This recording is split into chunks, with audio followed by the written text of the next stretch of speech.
Yes, Jonathan. So we are actually at the presentation stage of this show on the Music Hacks Network. And I know you brought a very interesting topic for us tonight. What is your topic that you actually brought for us?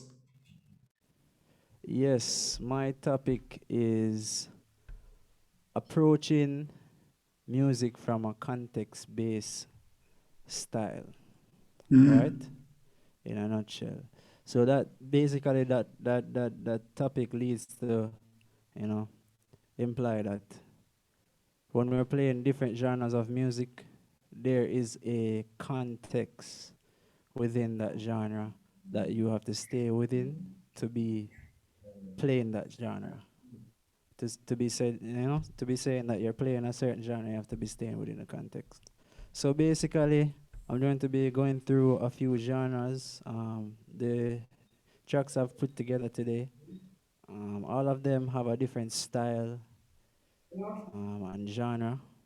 So I will be approaching them with said according to each genre and explaining my approach and concept and what I'm thinking while I'm playing. This is a question that I avoided asking you in the interview section. All right, so I'm going to ask, what is your favorite genre to play? Wow. I, can I give you two answers? Yes, man, certainly. Yeah, but that's a heavy question to just drop. But for me, it's really reggae and jazz. That's where it is for me. Right. Um, from all forms of all eras and stages of reggae music. I'm going to allow you now to go into your presentation. All right. Viewers and subscribers, I now present to you the great drummer himself, Mr. Jonathan Rankine, aka Rankine Jedd. Welcome people to this episode of Music Hacks, and as I said earlier, I will be talking about approaching genres from a context-based style. So this lesson basically will entail me playing a few tracks and explaining my concepts behind how I'm playing within the tracks, where I'm putting fills, what type of fills I'm playing, what I wouldn't do within a genre, just the do's and don'ts, basically. So the first genre I'm gonna start with, of course, we're gonna bring it home, reggae music. So basically, I'm going to touch on a groove called Boof Buff, originated by Slide On Bar. Yes, so I want to play a track, and I'm gonna explain my concept and approach within that track.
Yes. Um, that right there that you heard was an original production of mine. But basically, the concept that I am thinking behind this is real emphasis on the twos and the four, right? That's where the backbeat is landing, on the snare. So I don't really want to interrupt that flow, because that is what is making the groove move. That's how you take your steps. So I don't want to interrupt the 1, 2, 3, 4.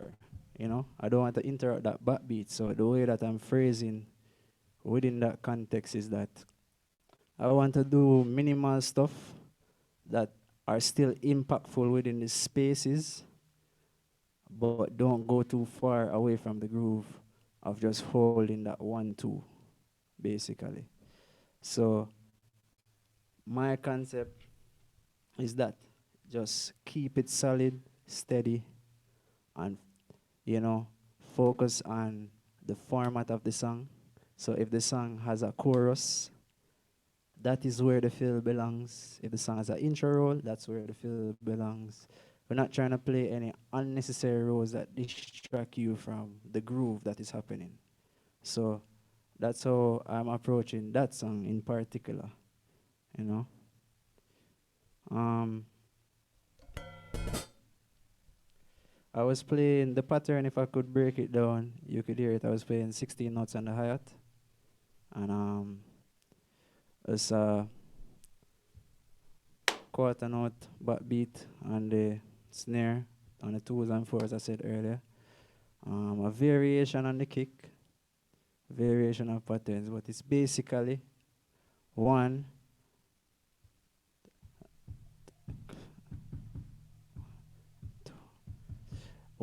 then the of two, and then we have a 2, 2, 2. That's a 3 and 4. Right? Yes. Yeah. Basically, I didn't work out the scoring for that rhythm, but based in essence, you get what I was playing on that groove. The phrasing, I used a lot of this type of phrase, right? It's a very minimal phrasing, but it's very effective for, just adding something different and, new to the soundscape, basically. Instead of something in your face, you get this very subtle sound that really still does the job of signaling the band that, oh, we're still at the chorus. And there are other ways that I can do that by a crash. But that's how I chose to approach this song, because, as I said earlier, I don't want to take any emphasis off that heavy groove that's going on, following the bass line, you know, and yeah, just coloring the music. So that for the boof buff, that's my approach. When I'm playing boof buff, you would hear feels like, let me play some examples of fills I would play on a boof buff rhythm.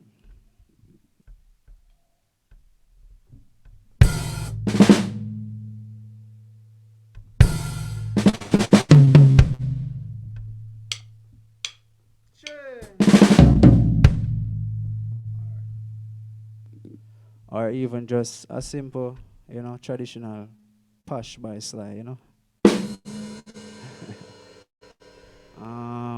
And even my little variation. But, those kind of feels, I think I played even some triple eight bass thing. Like,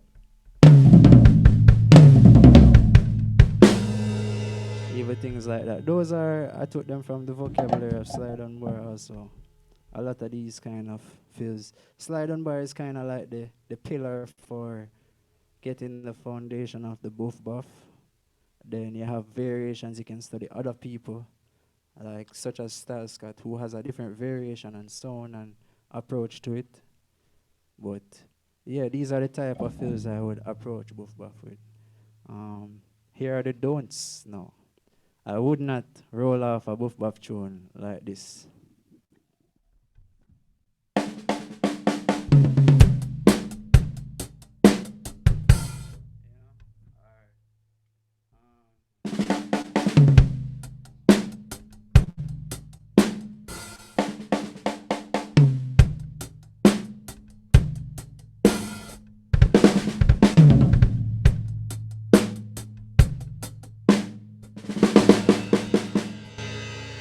anything over the top that's not really leading you into the groove.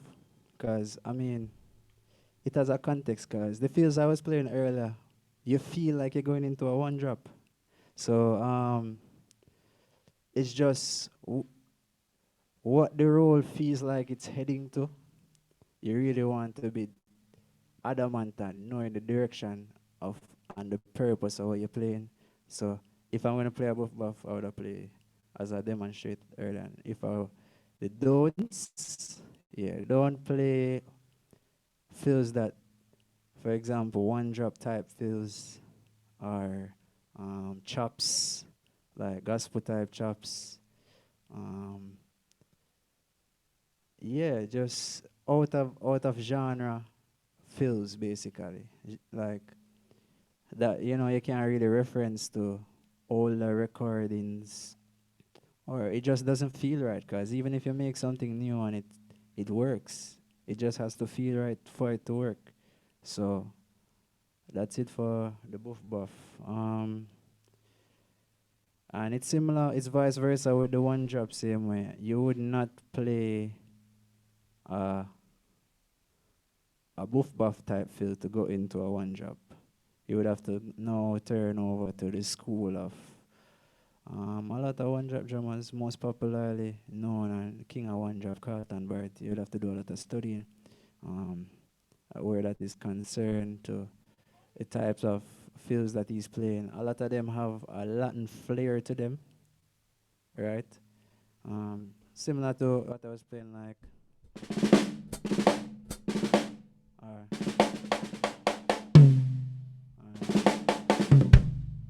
like those fills, you could interpret them very Latin, like a timbali roll.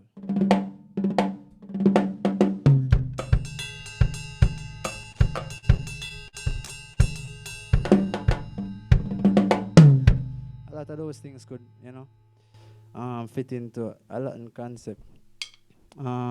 So you really want to study the people who invented it and their people that they took influence from.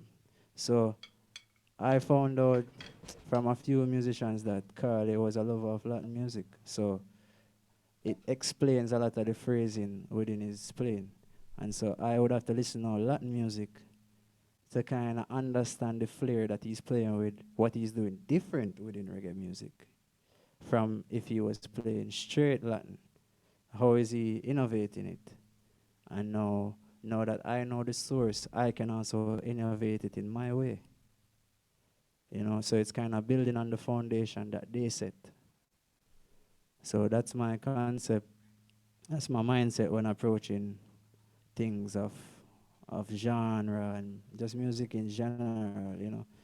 Just really get into the details. As I say, I'm a very detailed person. So yeah, so that pretty much covers the sonics of what I wanted to talk about in regarding to reggae music. I'm going to give you another track showcasing just hip hop style and sounds of the 90s in America. Popularly, the producer J Dilla had a lot of influence on how drums are approached in that type of music. So you will hear like swaying hi-hats intentionally pulled back on certain beats, whilst the kick does not move. And sometimes you have the snare landing ahead of the backbeat, sometimes right on the backbeat with the delayed hat, sometimes even behind the beat. And just it's more of a, what would I say, free type groove, a free groove that, it's not, you can't quantize grooves like that because they don't line up. It's intentionally out of place. So this track I'm gonna play for you is gonna showcase some of that.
Yeah. Also, original production of mine called Brooklyn. Really soon. Seen? So basically, what I was playing in that rhythm, the foundation and the groove was.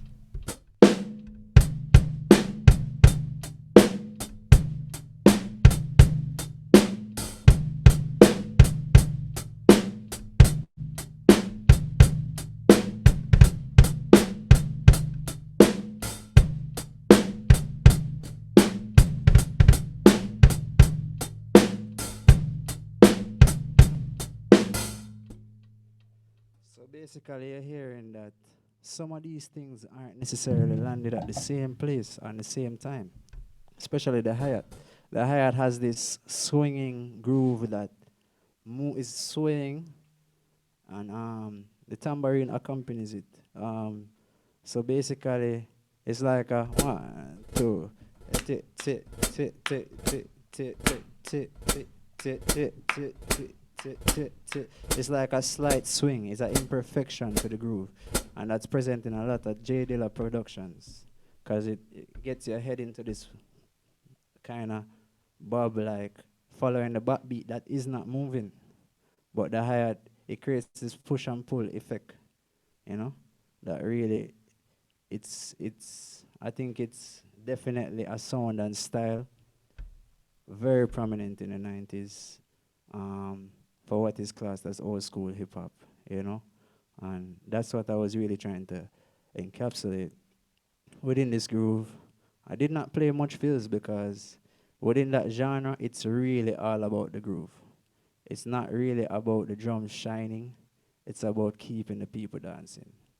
So you don't really have space and time to be filling unless it's a crash maybe for the chorus. I did a little tom fill that was inspired by how more modern drummers now approach this style. That fill um, is a textbook fill from Chris Daddy Dave, like something like this.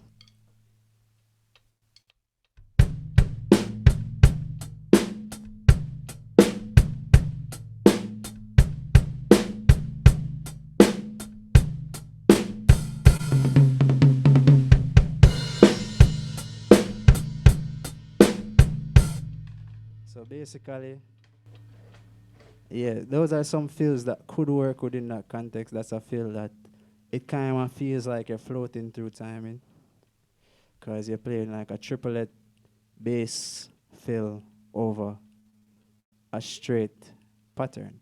So it's gonna feel like, oh, whoa, we're moving, you know. But once you come back on that one, the groove is still the emphasis.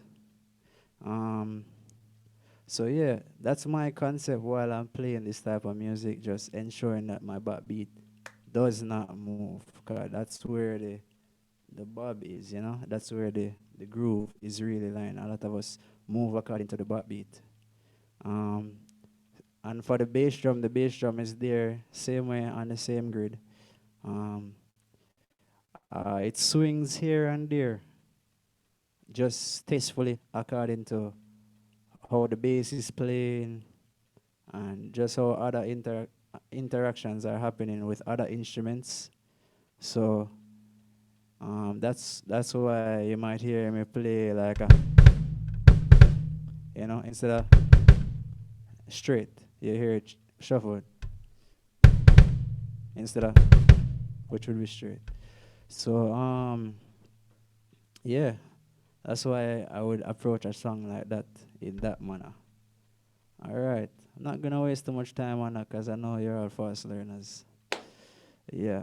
I'll touch on my last rhythm for today, which is a song that is not yet released yet, but it's heavily jazz influence, but more on the modern side of jazz, where jazz is at right now, where it's incorporating modern elements, straying away from the traditional swing.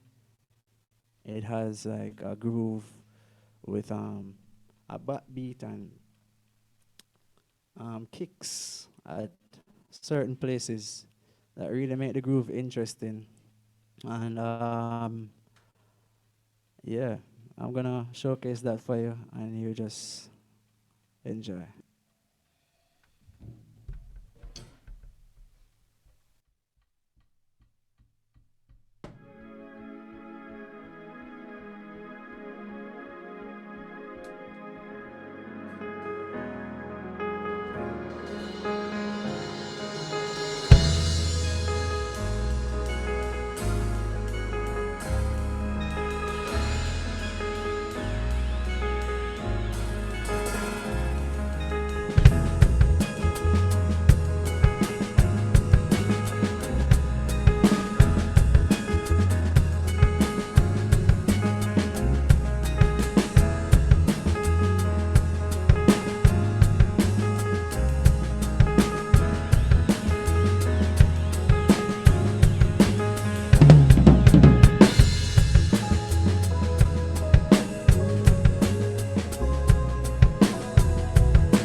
Yeah. Yeah, man, they got away from me a little bit there, but yeah. So apart from the solo that I was inclined to do there, just um, just citing the space for it and showcasing. Um, Basically, you get that the groove that I was playing there, it's jazz like, but it's more like grooves that you would hear from a musician called Christian Scott. Has a song called Sunrise in Beijing. Very technical pattern, but it has a similar groove. I'm gonna play a short snippet of that pattern so you can understand like the context.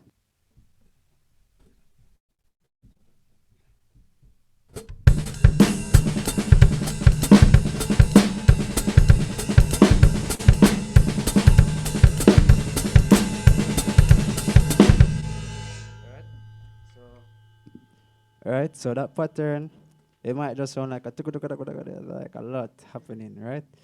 Um, there are some transcriptions out there. It's a very simple pattern to write out, and it's just where the things are landing and how they complement each other and the spaces they're filling that makes it sound like it's technical, right? So, but what you're really hearing is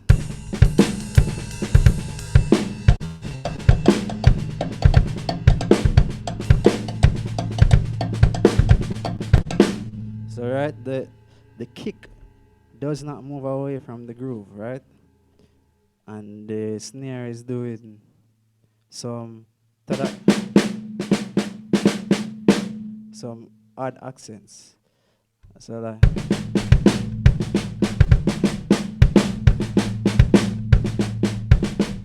yeah, basically. And so it's a similar type of bass drum snare interaction that's happening within the groove, my original groove that I'm playing on this song called Pink Kush, right? Um, the groove is just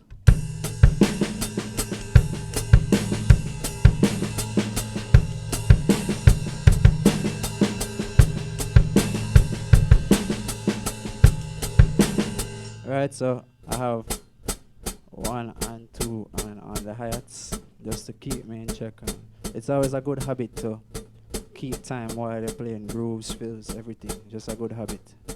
And everything else is it's a slide swing.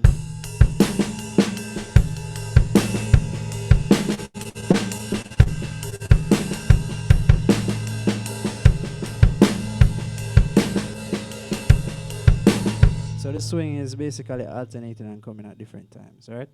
And but the pattern between the bass drum and the snare still stay there so that you can really have a basis to dance or just vibe to and have a sense of where the timing is, and direction. So that now, when I'm playing within a context like that, I want to be very gentle and approach things from a phrasing point of view. So if there's certain phrases highlighted from other instruments within it, because jazz is a lot of it is based on call and response. So once you take in jazz influence, you want to take the call and response aspect with it. So you want to listen what's happening within the music. What can you accent or accentuate and bring more emphasis to with your fills. Yeah, that's what you want to kind of think about to kind of make, basically put put seasoning. If we were cooking, it'd be like the seasoning upon the pot, right? You just want to sprinkle it and make sure the right proportions and the food just right. So it's the same concept. It's just how you gauge yourself and gauge that seasoning. 'Cause you don't want the food too salt. You don't want the food too spicy. So you want something that can still you can still even a novice or someone who has no musical background can still appreciate it because the music is for them. So we don't have to make it too technical so that they don't understand it. So even though we're playing jazz that is seen as a very technical genre, you can really dance to jazz. Um, so basically, I'm just approaching it from a colors point of view, using up my buzz rolls, using up my double stroke rolls. All right. Um, Even within the solo I was playing, I was hitting some of the syncopations at the bass line. So even within whatever I'm doing, I have to stay tuned and tune into the music. And as it regards to who can you listen within this music to get a good concept, you can listen drummers. You can start from the beginning. Listen Papa Joe Jones. Um, Listen Max Roach. Jack D. Jeanette. Art Taylor. Buddy Rich, the man with incredible hands. Um, you can take in a lot of jazz drummers, even some of the younger cats now that are pushing the era of jazz music. This new era of jazz music that's incorporating modern and traditional aspects. You know, so you can just really tap into that and listen to how they would approach things, and even the solos. The solos are very melodic. It's almost like the drummers were playing melodic instruments. Like they were really going for a pitch, that matches the music. Like playing melodies on the drum, because we have drums that like this drum the rock tom is higher than the floor tom. So that has a pitch. So if you want to, there's a groove that we usually play, and it has a dong dong dong dong dong dong dong dong dong dong dong dong. We play it all the time at Edna Manley, and it has a melody within itself, even though it's just drums playing.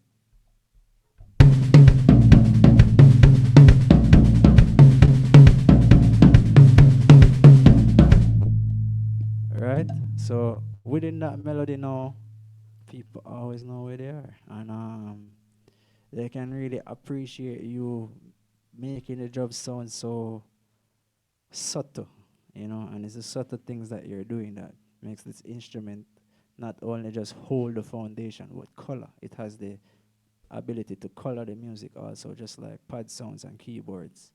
You can also do that within the music just by how you touch things you decide to play at the moment, how you hit the crash, when you hit the crash. Those kind of stuff, they really play a vital role in the end product. Um, so yeah, just do a lot of studying, research, and yes, let me know how that works out. We're coming to an end, and a close, I should say, of my presentation, and it was a joy to share and impart this knowledge to you, and I hope that it will definitely help you progress in your musical journey, and you take something from this and apply it to um, your life, your career, just your craft. Yes, man, I just want to give thanks to everybody who tune in. I just want to give thanks to everybody who made this possible. Full Coverage Music Store out of Montego Bay at 46 Market Street. You can come down and, get your quality equipments here. And also I have to big up Sound Nebula. You can find them at Sound Nebula on Instagram. For facilitating, doing the engineering side of things and, making sure that the sound is right so that I can deliver it to you. So I just want to make sure that everybody get big up, respect, thanks for tuning in.